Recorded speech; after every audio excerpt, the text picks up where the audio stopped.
It was Texas, it was Tennessee. It was what I had committed to me. Howdy, folks. Welcome into the Texas to Tennessee podcast. My name's Steve. Up above that Soul Gravy, this is his show.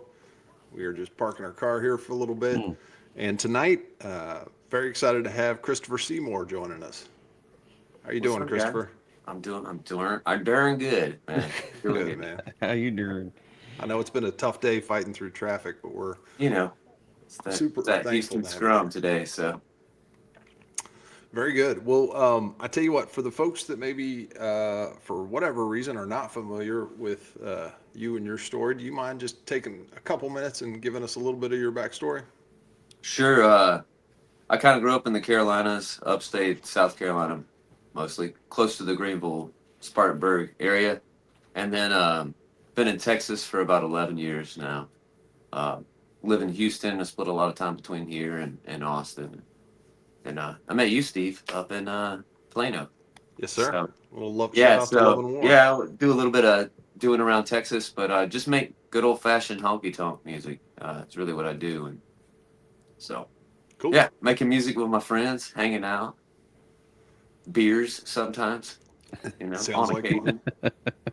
Absolutely. Well, I can vouch. I've seen Christopher twice now, but last time I actually got to chat with him a little bit, and shout out to our friends over at Love and War. That was a fun show. I think were you with Zach? I was with Zach. Yeah. Our other friend Zach Wilkerson. Zach Wilkerson. Yep. So Man, he's talented. yeah, I got all the music I could handle that night. It was great. Very cool. All right. This is where, Christopher, you can take a nap during this section, but Cool. I actually like to quiz Soul Gravy on famous folks from your hometown. All right. So we try to be a little bit educational, but we'll see how this goes.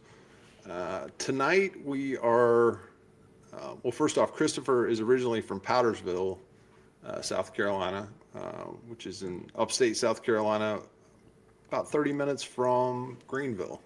Yeah. And since Greenville is the closest larger size town, I want to say there may be 10,000 folks in Powdersville. Is that right? Yeah, that's about right. Somewhere around there? Okay. Now, back then, not less. so much, but Okay. yeah, but now, yeah. All right. So Soul Gravy, these are all famous folks from Greenville, South Carolina. Okay. And I'm gonna start you off easy, right in your wheelhouse. Okay. Young lady's name is Nikki Lane. I'm familiar with Nikki Lane's music. Yes. Yeah. Yep. Little jackpot there. And Nice. one thing that always stands out to me about her is when you start talking to other musicians, especially Southern musicians, like they just really, really love her. You start talking to Brent and Adam Hood and all those different guys. They love Nikki Lane. Yep, she's a badass. So I had to go backwards and find her music because they kept praising her. Oh, I like it when that happens. Cool. All right, well, 1 for 1. Good job. Next up. And that's it. That's the end of the segment. It's not the end of the segment. No, we're just getting warmed up, folks. Ah. Kevin Garnett. Okay. Yeah. I'm familiar with the Mr. Ticket. The big ticket. Yep. Yeah. Absolutely. 15-time All-Star. Pretty impressive.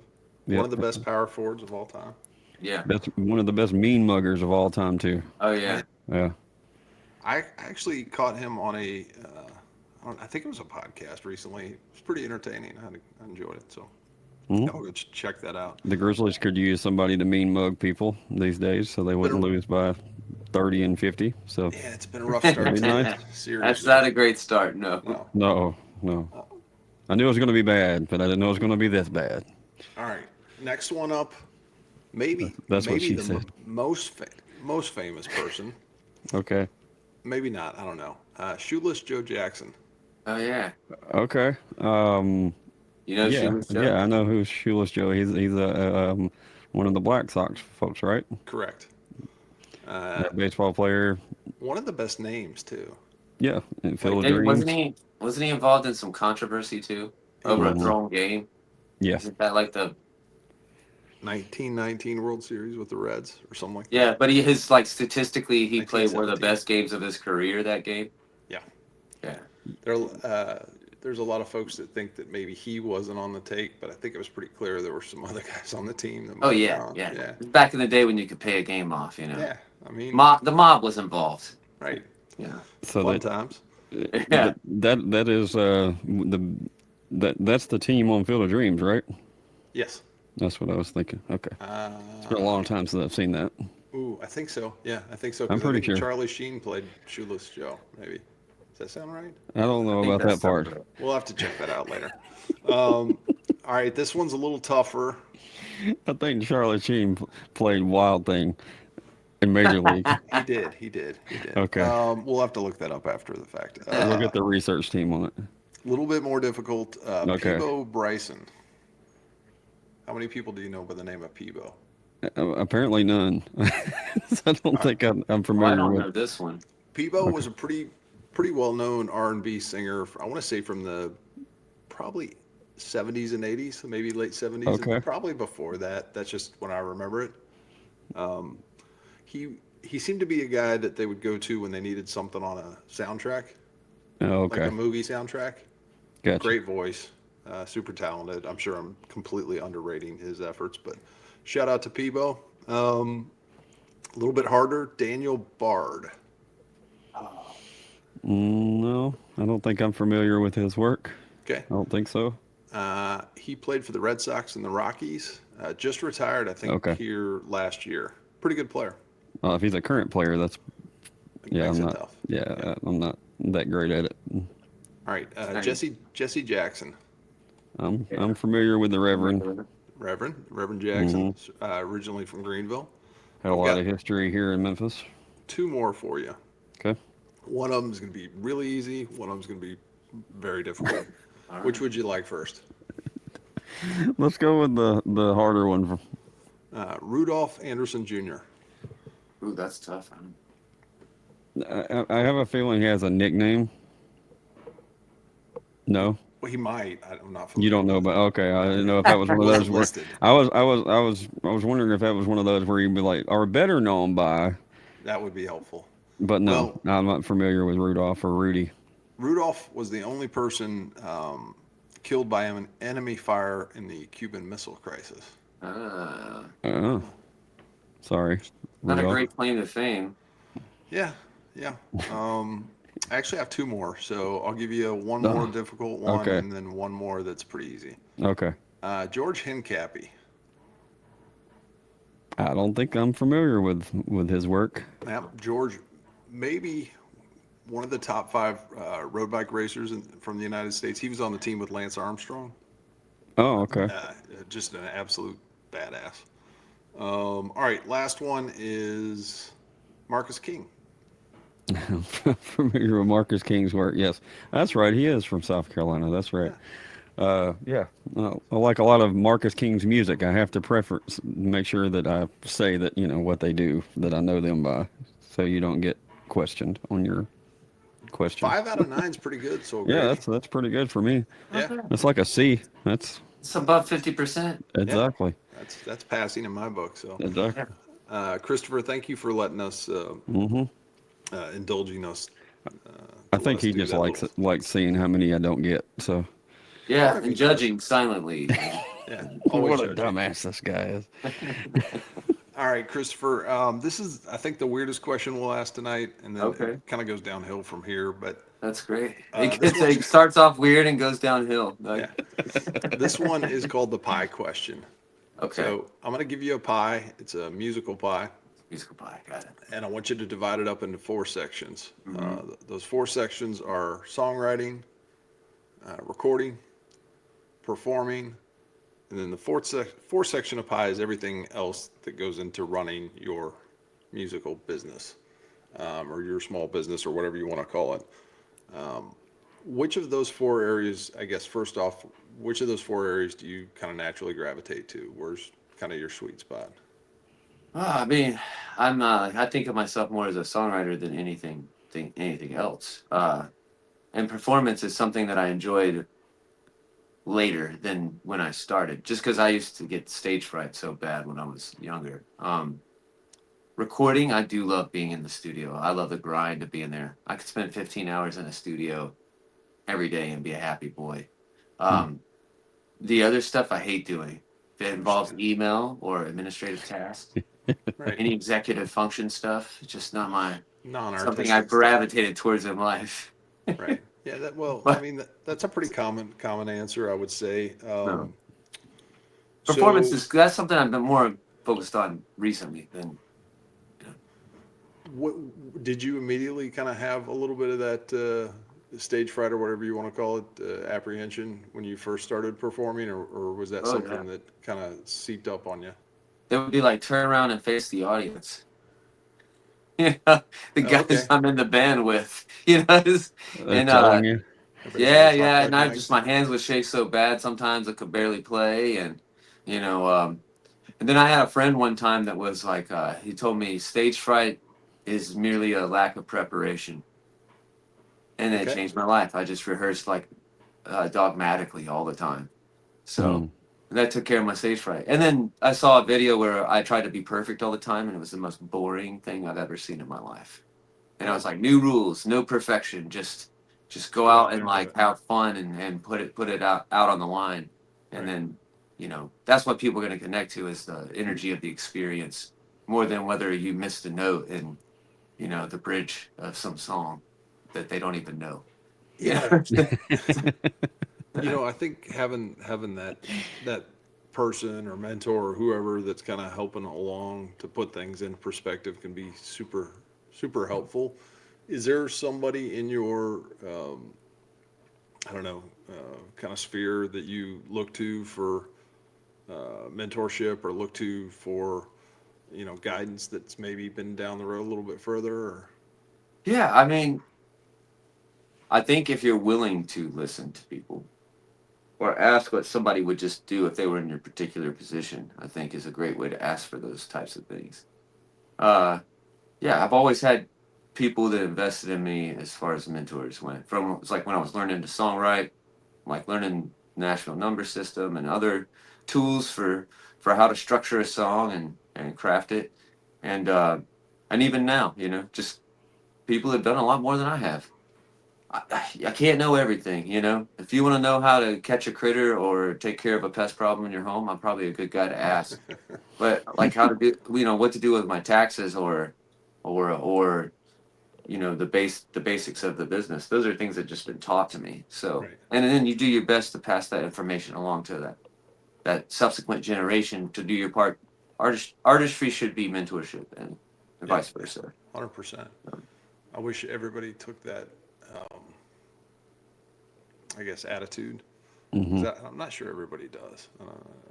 Sure. It Yeah. is what it is. But all right, on the songwriting thing, I want to dig in just a little bit there because I know everybody has a little bit of a unique process. So, is there anything unique about your process in terms of getting the songs out? Well, lately my process has been very stalled. So, you know, you're going to go through those lulls where your brain goes, you'll never make anything again. You know, so I think I think for me it's being outwardly observant in those times because sometimes my process, if I internalize it too much, it just bogs me down with nowhere to create a vehicle for that feeling or that thing to go. Right. That comes through getting the context from the world around me. Is how I work creatively, and so you know it's all those little things. I've been co-writing more to kind of spur that along, bringing fresh ideas, helping to break my tendencies as a writer. We can get stuck in a rut where we're creating in a similar way or using same devices over and over and over again. And so I think like everybody talks about 10,000 hours, but it's also about like how you challenge yourself in that 10,000 hours. You know, just doing the same two things over and over again for 10,000 hours just means you perfect doing two things. Right. Right. You know, 100%. are you broadening your horizon? Are you challenging yourself with new things all the time? So I think it's like, I think that part of the process sometimes it's melody and then sometimes it's lyrical that I come across. I think I create a little bit more diversely now than when I was younger. So Okay. Are you a notes in the phone kind of guy or pen to paper or just I've done both. I've been notes in the phone guy for a little while, and okay? then when I recently was having trouble jump starting, I went back to pen and paper. Hmm. because it's familiar. Plus, like, you know, I'll sketch in there, or I'll write other things in there just besides with musical stuff. You know, my Sure. phone, I tend to be centralized on the one topic when I work on that. You know, so it gives me a little bit more free flow and room to make observation to come back to, um, and there's something about the tactile function of the way I learn, like the kinesthetic aspect of learning. Yeah. You write it, you say it, you see it. You know, all the visual, the auditory, the kinesthetic aspects of like learning and taking on the project. I think that helps give the full visceral thing that helps drive that process for me. You know. Yeah. Yeah. Yeah. Well, no, that's what we want to know. And then, probably- Yeah, I it's can't probably- speak for anybody else. So. It's probably easier to get distracted with your phone too. If just Yeah, man. just as a thought, you know, it'd be natural to swipe off of that notepad and go, you know, whatever. One notification, I could be down a rabbit hole for how Exactly. long. Yeah. You know, so Exactly. that's how we ended up on, who was the famous That's- guy that I was talking about? Oh, the Cuban Missile guy today. I spent like 30 minutes on that. Shout out, sir. Also, I guess one other thing, because since you brought it up on the co-writing thing, can you tell me any takeaways that you've had from kind of opening your circle in terms of co-writing? Anything that, you know, kind of surfaced that you're like, okay, well, I haven't been doing that. Maybe I should be doing that, or I don't know. I find a lot of times for me, I've always been. I think good editing is good writing. You know, it's about like get that thing out in its entirety, and then come back to it and trim and clean it up and find the right word that's supposed to go there, or maybe that idea isn't completely even transparent to you when you start that process. So it changes as you go along, and you start to understand what this, you know, it's actually about. I think co-writes kind of just open you up to ask different questions, and also it's just some guys are just stylistically different than you. You know, the way they put their lines together, or devices that they use, how they string a phrase together. And then you're also going to have people that are really close to what you do, and so those things bring a different kind of vibe. I have a buddy, Zach Wilde, who I write with at Nashville, and we're really similar in what we listen to and what we vibe on. So it brings that out of it. But then, you know, if I'm co-writing with a guy like my friend Dylan Earl, you know, we're gonna write differently, and sometimes it leans more into Dylan stylistically, because he's just very dominant in the way that his vision for things is, and it's easy for me to be a part of that and say, okay, cool. Now let me see what elements I can bring from my toolbox to accentuate and bring forward the better traits of whatever we're working on. So it's just, it depends on the person, you know. Yep. Do you prefer, sorry, one last one, Soul. Do you prefer to write with people that you're friends with, or are you open to writing with people that you like don't have any connection with, just set it up and go? Yeah, either one. I think anytime you exercise that thing, that's it's like anything. You feed it, it grows, and if you starve it, it dies. You have to be open to finding new facets. Otherwise, it loses your interest. You know, if you're not constantly looking for new tools to put in your bag or ways to challenge how you think about phrasing or melody, um, you know, even if it's down to challenging yourself on your instrument, which I'm pretty lazy about, you know, I think sometimes we get to a point where we plateau and we have to grow, and without those friction points or those places where it gets you out of that comfort zone or changes your perspective, if you're constantly, like if you're constantly internalizing everything, it's just not gonna. How do you progress forward? What do you pin that feeling to? If all you're steeped in is you know, the internal process, you got to find that balance, I think. Yeah, totally makes sense. So, All right, thanks. yeah. All right, so I had a question, and then you said something, so I want to piggyback on that.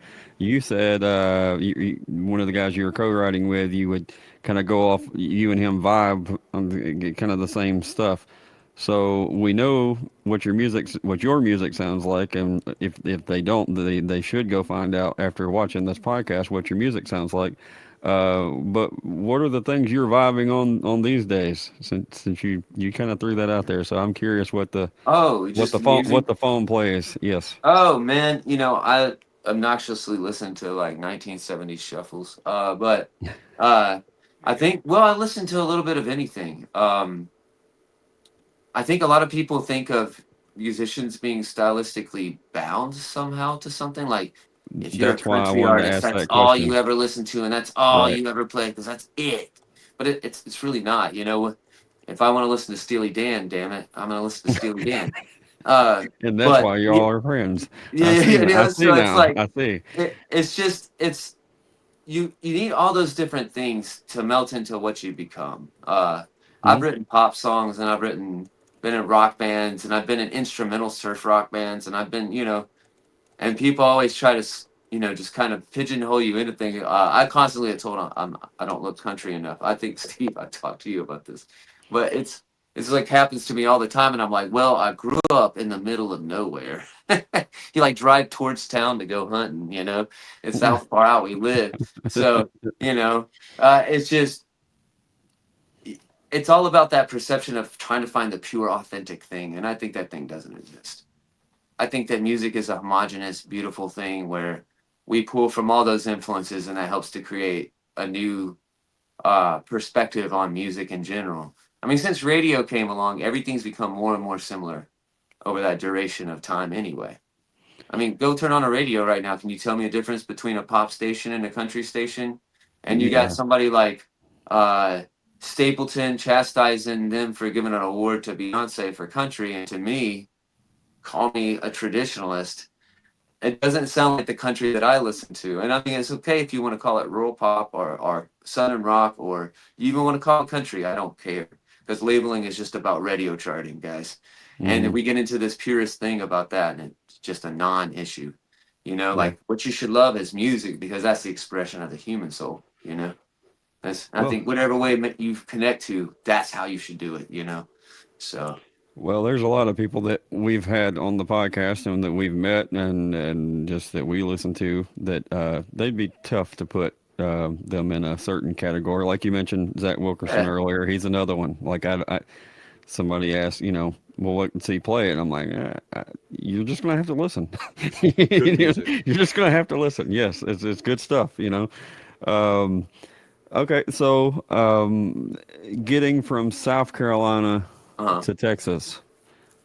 How did that happen? Was it Omaha, musically a lot of what? and a very, very tangled and crooked path.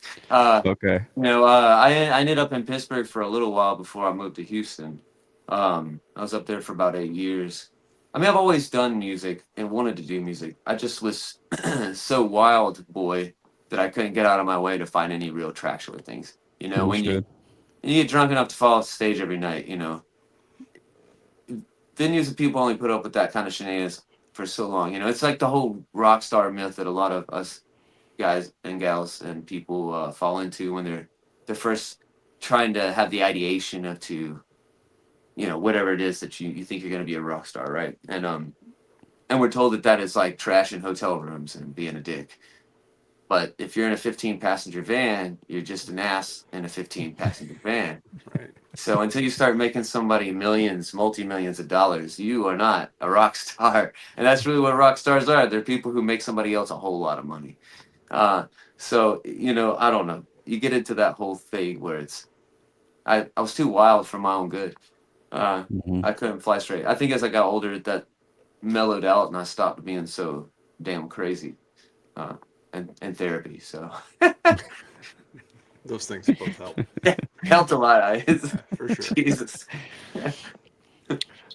But as far as were you in Texas when you kind of found whatever sound it is you have now, or did that come was the sound Well, first and then?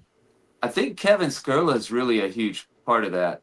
Okay. Um, if you know Summer Dean, which you're a DFW guy, if you know Summer Dean, he's played still with her and been with her for a long time. Mhm. Plays a lot with Brennan Lee and a few other folks, but Kevin and I have just been friends forever, and we share a mutual love of country music. And so really that was born out of a lot of the songs that I was writing or we were co-writing, and just his ideas for arrangement. And there's not a lot of verbal communication that goes on in the studio with Kevin. He's a kind of a quiet guy. Anybody that knows him knows he is a man that's believes in an economy of words.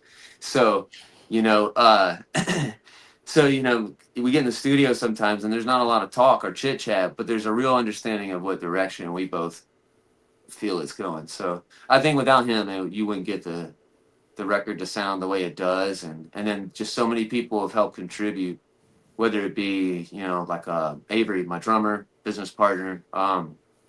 He had produced and cheated on, which I thought turned out to be one of the better songs on that album that's coming out. So it's a complex thing. He has such a big heavy hand. His fingerprints are all over the project, and so really it's our album. We actually we've recorded 22 songs. This is just 10 of them. Oh, okay. So yeah, so More to come. Yeah. we've been working together for a while. We have another album that we recorded there at his place, Wolf Island, which is this rad studio just built off the side of the family barn. They have a turf farm out in Dayton, Texas. Oh, and Dayton. So Okay. yeah, and so it's just this cool old school studio. Just old school reverb chamber built in there. You can hear the room in the recordings. You can hear it's authentic. It's not just compressed to the living daylights. So we had it in mind to put it on a vinyl, and we kind of just shared that same vision. So I think without him, sure, the songs I wrote was the primary writer on everything on the record, but well, with the exception of a couple of covers that we cut, but yeah, I don't know. He's probably the most influential on that sound. And then just great players. I get to play with fantastic, fantastic players. Some of the best steel players in the world I get to play with. So Well, I'm just lucky. I guess one more thing on that. Were you already kind of headed in that direction musically before you got to Texas, or did you? Well, I mean, I cut my teeth. My first real musical mentor was a guy named J.R. Hammond. He was a published songwriter in Nashville, and he came back to North Carolina. To me, he was an older guy, but I was like 20 and he was 28. So, Everybody's older. everybody was an older guy to me then. So, he came back and I ended up rooming with him, and I was showing him songs I was writing at the time. He goes, "You want to know my real opinion?" I said, "Yeah." He says, they're terrible. He's like, "They're really," he's like, "Everything's cliche." He's like, "Here, I'm going to show you some good songwriting." And so he started teaching me the fundamentals of country songwriting. So those were really the basic building blocks that I learned to write off of. And some of that Okay. roots into pop theory and stuff like that too. And Understood. but it's just that was my basis, and I always kind of had a love for it. And I grew up listening to bluegrass and old time and stuff like that. My dad has always been a huge bluegrass fan. So, we just have roots music's just a part of life, really. So Understood. yeah. Okay. All right. We are, I know it's shocking, but we're at halftime. Oh, You have a new album coming out, I do. 10 days. Is that right? Yeah, it's my debut album. Super excited. Yeah. We've been thinking about this one for a little bit, but it's called The King of Nothing, and you've been nice enough to share with us a kind of a world premiere situation, right? This, Yeah. Yeah. Yeah. So this song is called When You're Down. Yeah. If you could give us just a little bit of background on it, and then we will play it. And if you could hit the little silent button or the microphone button so we can get a good I got cut it. of it when you're I done. can sure do that. Yep. Awesome. So I wrote this one with my buddy South Texas Tweak. I was working doing pest control. I was in my truck driving down 288, and I came up with I started that hook. You only love me when it's raining. You only want me when you're down. And we just kind of built the song out. It's all about we always end up talking about toxicity in relationships when we write, me and Tweet. So that's just kind of what it's about. It's like that goes to something that was good that you can't let go the thought of what it could have been. So you just keep hanging around that person because that's the only real option you got. And that's what that song's kind of about. Cool. Folks, you get to hear it for the first time right here. All right, here we go.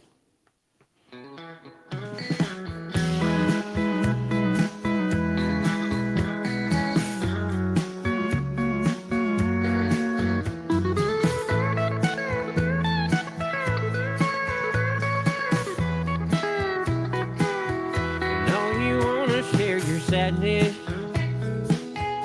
so I feel the way you do. But I got my own baggage, and it's big enough for two. I can take another's worry while I'm working on mine. And since you're here, no sense in leaving. Come on and love me one last time. Only love me when you're losing. Only want me when you're down. Only time you ever meet me is when I'm in another town. You only call me when you're drinking,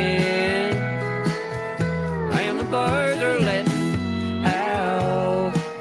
You only love me when it's raining.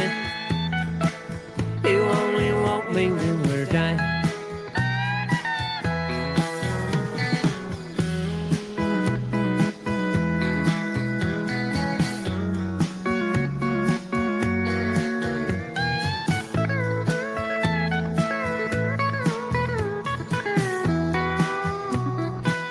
The way you treat me isn't fair. Acting like I'm just a toy.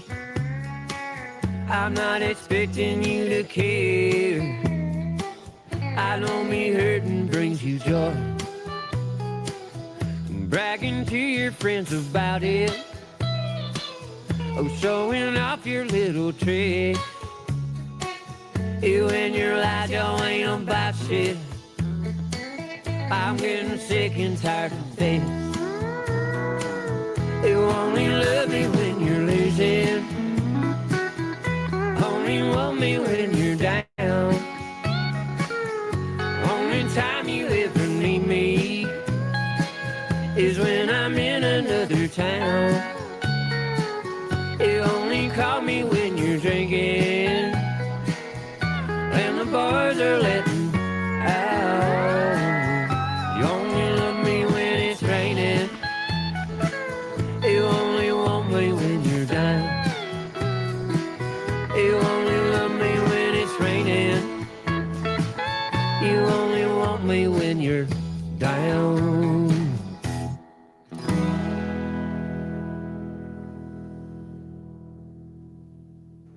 There we go. I don't know if I can wait till May. Yeah, man, I dig that.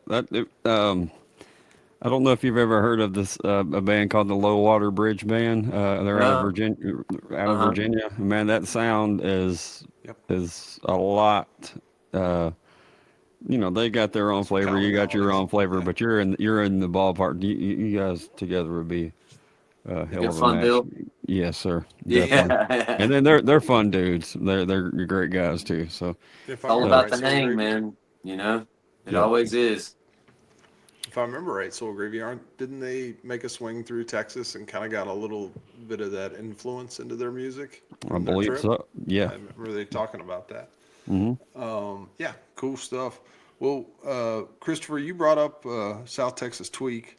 Yeah. I'm going to demand at the end of the show that we play your guys' cover on the All way right, out, yeah. if that's okay. That's we fine. usually just do one song, but if you haven't heard this cover, what have you been doing? This song is phenomenal. It is amazing. I generally am not a huge fan of covers, especially ones that are done pretty straight up, which this one was. It was done very straight up, yeah. Yeah. I mean, can you tell us did that come together through Kevin as well? Or It was did. that, okay. Me and Kevin had I think we were playing like a Sunday gig or something like that. Like a trio set. And so we went to grab some burgers after our set. He's like, you should do a cover. You should cut one with Tweak. And we're like, well, what can we cut? That was Kevin's suggestion, of course. Brilliant. Yeah. And so then we just got together one day and cut it in a single day, mixed it, it's done. Just sent it off.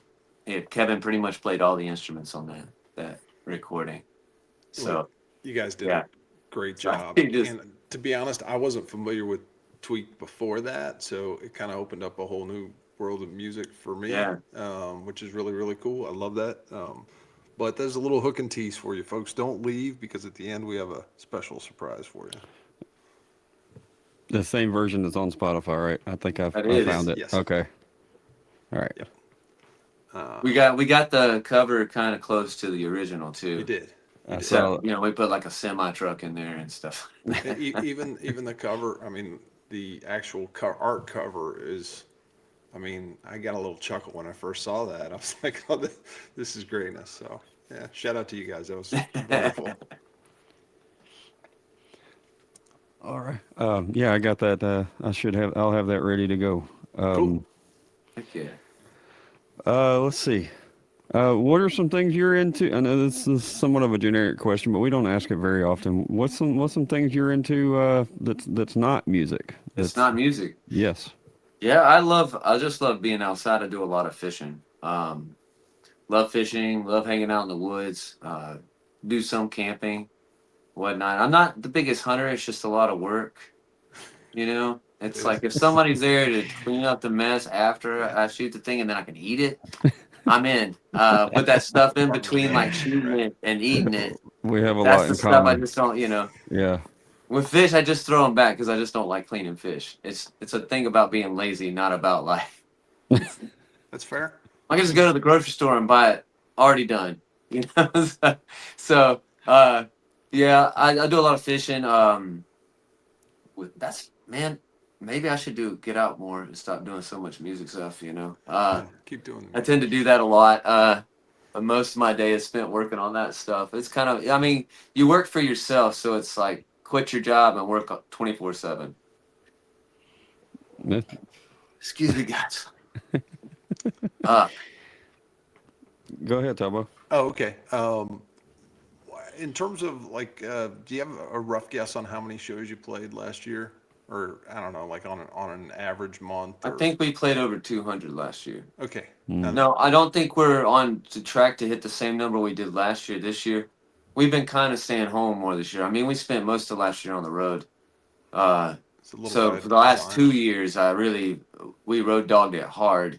And so this year we were like with the record coming out and all that stuff going on, and how tired we were. We just decided to take like at least the first half of the year to focus on stuff here, getting the record complete, getting all that stuff, the packaging, all that stuff. That's been it's months and months in the processes of doing that. Ton of stuff. So You think about starting from thin air and taking that baby all the way through with all the different steps. And I know not everybody's super interested in all the different steps that there are, but there are a lot of steps to get that to the finish line. So there really are, and it's always ready when it's ready. right. And it's so easy to get impatient with those things and rush them. But I felt like I took the right amount of time with the record that I'm happy with it. I'm proud of it. And, we feel like, so many people have skin in the game, whether it be Kevin or Avery or some of these other cats or just our community here that's just got behind me and supported me along the way and contributed and came out to my shows and encouraged me to keep going and doing the things that I'm doing. Without them, it really would be a hollow pursuit. So, I just feel privileged to put it together. 4 years of work, I think, is basically what we put in on. I started recording 4 years ago, and so here it is. It's like Congrats. about damn time. Yeah. It's like, Congratulations, because Yeah. it's a massive task. Maybe Thank for you. somebody who hasn't seen your show live, how would you describe your live show? It's always intimate, I think it's different if you see me with a band, and then if you see me solo. Very different shows. Solo, it's going to just be a conversation. We're going to hang out. We're going to talk about the songs. We're going to talk about those things and maybe a little bit about life or whatever. And we're going to get to know each other. With the band, it's a different vibe. I like to think I have the best honky-tonk band in Houston on a Tuesday night. That's what I tell people because we do our residency every Tuesday. And so, you know, it's about the band in that situation. You know, we have a generational steel player with us, Caleb Lindley. If you don't know who he is, y'all look him up. This kid's fantastic. We just have a really and we like each other, you know, and we like hanging out. We love playing music together, and it's, you know, hanging out with our friends. And yeah, I think yeah, it's just it's all about that community and building those things together. Well, piggyback on that just a little bit. I know you have been in situations and in bands and things like that where everybody wasn't necessarily buddies or whatever. Yeah. Um, Explain or talk a little bit about what it's like to be on stage with your buddies and playing music that you're proud of. You're proud of them and the Yeah, I am. music, and like, Yeah. you know, hey guys, check out my friends. Man, it's been really rewarding. I think really I just feel so lucky to get the opportunity to do it full time, you know. If that Mm, hadn't been sacrificed from folks like my wife and her encouragement to really just to do it in the first place, right? You know, I'm spending 100 hours a week between my job and doing music stuff, and she's like, "You're a zombie. Quit your job, do this. You can always go back to what you're doing," you know. So there's that aspect of it. So it's joyful, man. It's just like not every night are you gonna feel it. And I think where I think we could get on stage and give a good performance every night. I think now it's like the question is like, can we give a special performance understood. every night, you know? And I think that comes through that connection with each other. They're all emotional players, but there's also zero ego to deal with on stage with these fantastically gifted people. And I think that's the real privilege of it. It's just you learn so much from them. After you play with guys for a while, they cover your mistakes really well. Um, you know, those little things. But it's that wavelength, you know, you sometimes Hmm. can just get into that very spiritual corporate place where everybody's on the same brainwave in the room between you and the band and the dancers and then, you know, the greater audience as at large. And those are when it gets really special. And so like, are we able to get there every night? And that just comes through the unity on stage. Starts up front, us having fun together, us enjoying playing together, us playing for each other, you know, those kinds of things. So yeah, I think that it's the most rewarding thing. I love it, you know. I can't complain. I love those guys, you know. Yeah, like I said, and it's one thing to, you know, get to play music and like you said for a living and everything else, but then it's another to because I know the album is going to be your baby, but in some ways the band is too because you know you're helping curate, you're helping put together the band, and then everything's going the way that it is for you.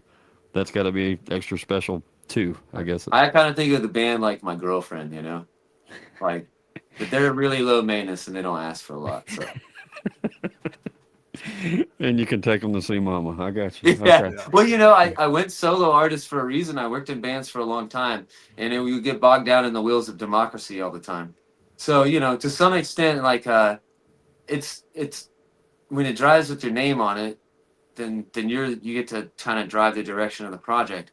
But if the guys don't have skin in the game, if they're not able to invest in themselves, if I don't bring them in and allow them their own creative space in the Mhm. ultimate collaboration and art form that centers around collaboration music, then like why are they there?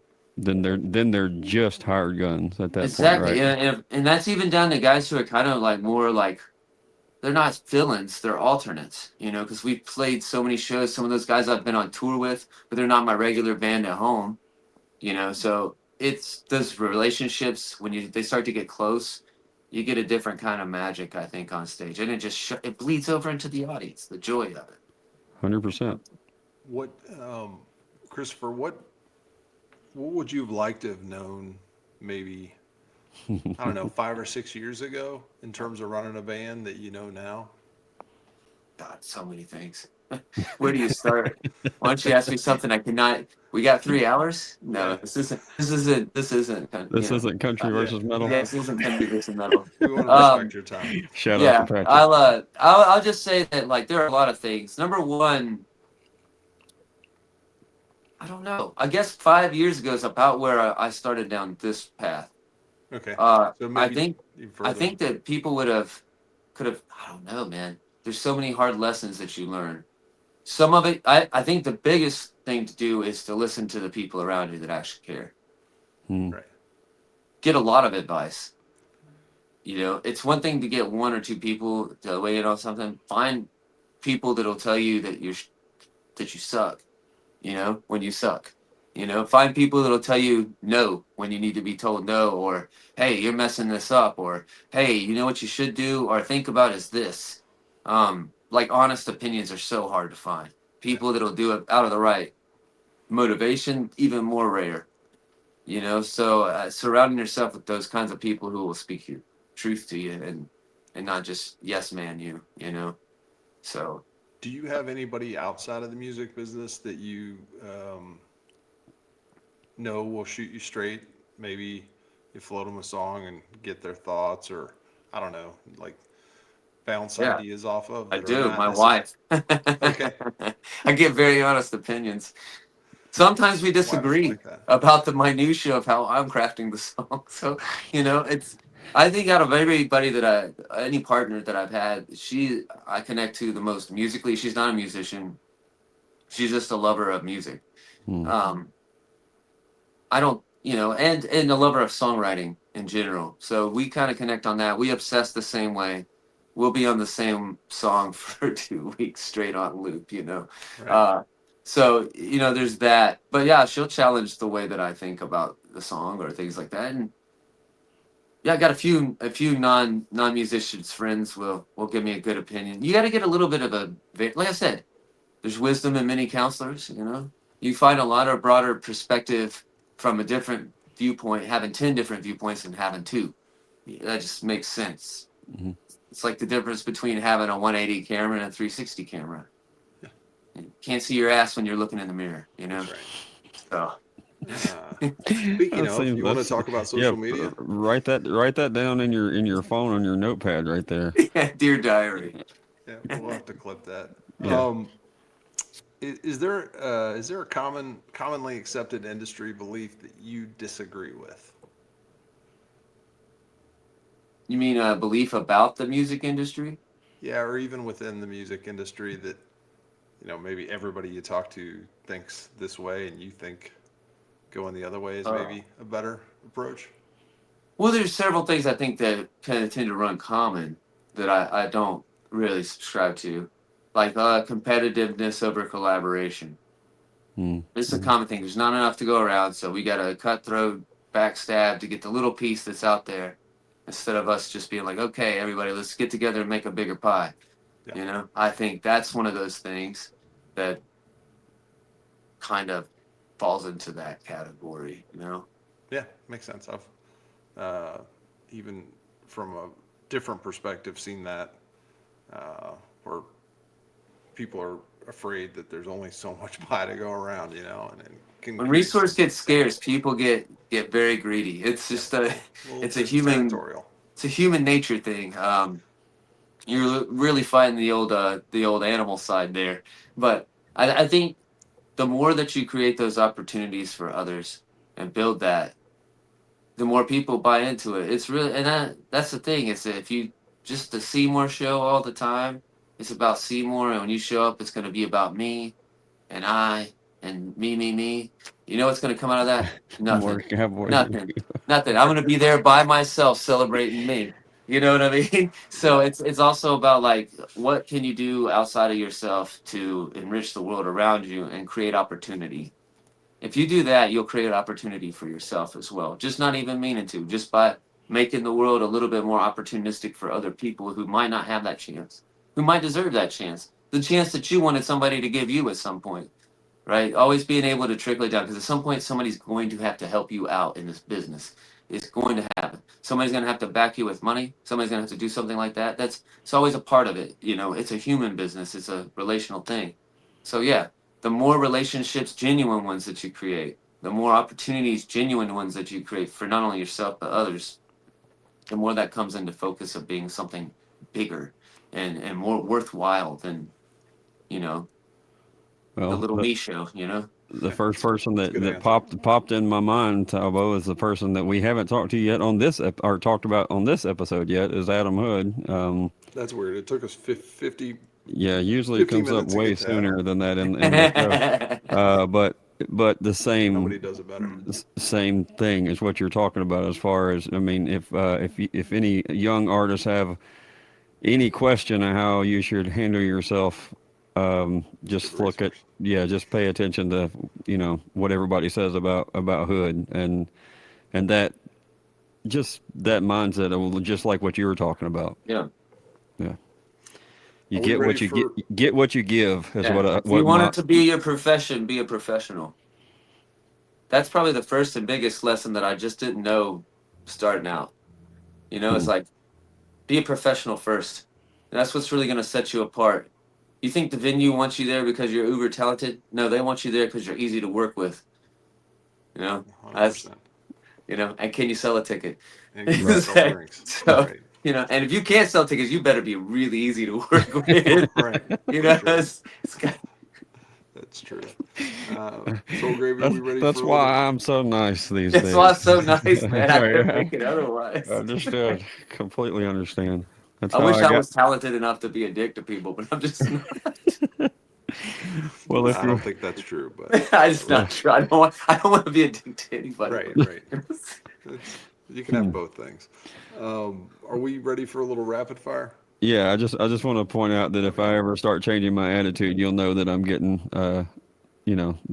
the talent has kicked in. Yeah. It's kicked in. I'll be Yeah, looking for it. at 43. Yeah, just pay Yes. attention. Just wait for it. All All right. right. All right, Christopher, these are rapid fire-ish, so Oh, answer however you wish. all right. Uh, what's an album that you bought more than once? Maybe it was an album or a CD you're not old enough for good question. cassette tapes, but yeah. Oh, I am. Yeah, that's where my first meeting. I'll be. Yeah, I'm not going to say it on this No, podcast. you're good. Nice try. I think one of the albums I bought twice.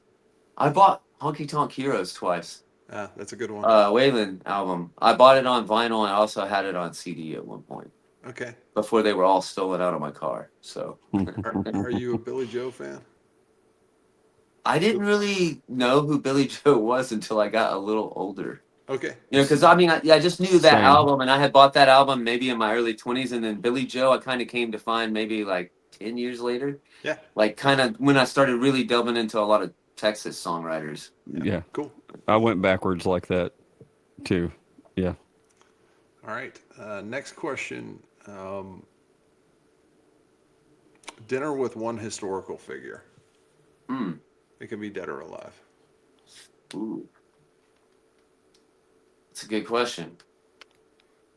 It's not a great question, but it'll suffice. It's a general question, which makes it even harder, you know? It does. It I does. should have said that's a tough question. Yeah. Man, I don't know, dude. That's really complicated. I'd probably Ernest Tubb. Oh, that'd be cool. Yeah, That'd be a good one. that's Yeah, that'd be a different. great Yeah. one. Mhm. Nobody said that. No. They should have, but nobody said that yet. I just want to ask him about the gun in the lobby incident. Yeah, there's a few You know, questions I there's- have for Mr. Tubb. oh, Good answer. Ideal green room. What does that look like for you? man, there's probably some liquor in there and Fair enough. some finger sandwiches. I love it when they have finger sandwiches in the green room. It's like you feel like you're eating a meal even though you're not. You literally ate like a half a sandwich, but you did it like in 5 pieces. So I Yeah. love that about it. Well, and if there's something formal about a finger sandwich that, those are parties I don't get invited to, so I would enjoy that as well.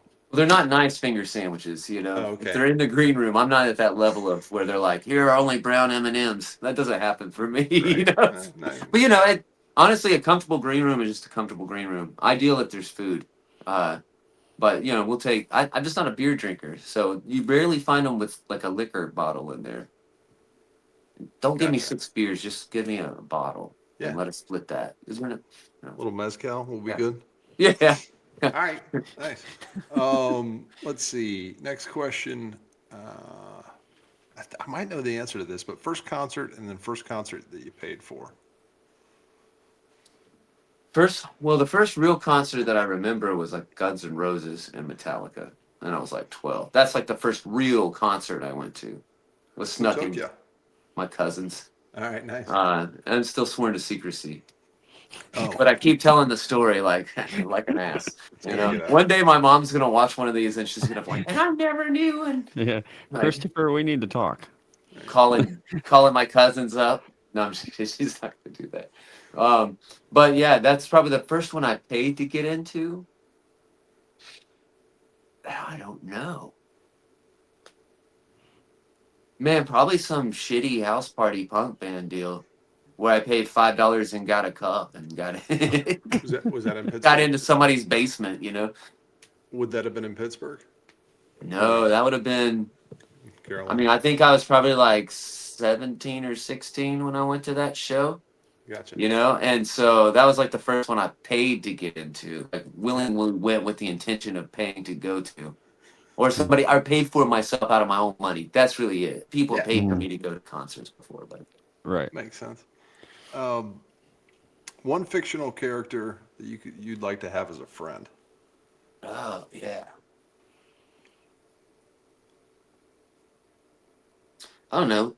Probably like Sal from On the Road. There you go. That's like a wild dude, you know? Yeah, Just he'd be fun. running around like his crazy friends all on Benzendrine and like William telling apples off of people's heads. Like that sounds like a crazy time. I would want to do that in my 20s. Right. You know? Would have liked Not- to have him as a friend. Not now. Yeah, that's fair. Yeah. All right, two more. Bucket list venue that you would like to play. Let's do one in Texas and one outside of Texas. Okay. For outside of Texas, I'd love to play the Ryman. That'd be cool. That would be cool to me. And in Texas, I get to play one of the ones that I've always wanted to play this year. I'm going to be playing Green Hall, Oh, which is a congrats. pretty famous dance hall here in Texas. So, or I always wanted to play Floor's Country Store. Yeah. Here in Texas too. Both Do of you know- those spots. Do you know the date on the Green Hall show? I know it's. See, this is the product of me no longer doing a lot of our book. I know it's the It's a Monday summer. before Thanksgiving. I don't know what that falls Oh, on this year. oh, okay. All right. So that Monday, the week of Thanksgiving, that's when we'll be at Green Hall. So Nice. Congrats. Very yeah, cool. thanks. All righty. Last question. This is the most. Well, I don't know if this is the most controversial question, but can tend to be a little controversial. Tribute bands, yay or nay? Hell yeah, to tribute bands. Okay. Do Yeah, you have one that you like better than the others, or? man. There's like a disco tribute band here in Houston called Disco Expressions, Okay. and they're just really badass musicians, and Get they all after it, play like yeah. disco music, and so they all dress up and like It's a Yeah. whole thing. yeah, it's the whole thing. Cool. If I created a disco tribute band, it would be called Disco Here and Disco There. That would be the dad joke disco band. Dad Joke Disco. That could be the name of your band. People That's come That's to the see album, you. Dad Joke Disco. Yeah, yeah, Disco There. right. All right. Okay, so it's my turn to ask the last question and the most important question. Oh, the heavy hitter. Yeah. This started on episode 1 as a joke, and here we are. All right. So, Christopher, what is your favorite Little Debbie snack? Oh man, that's great.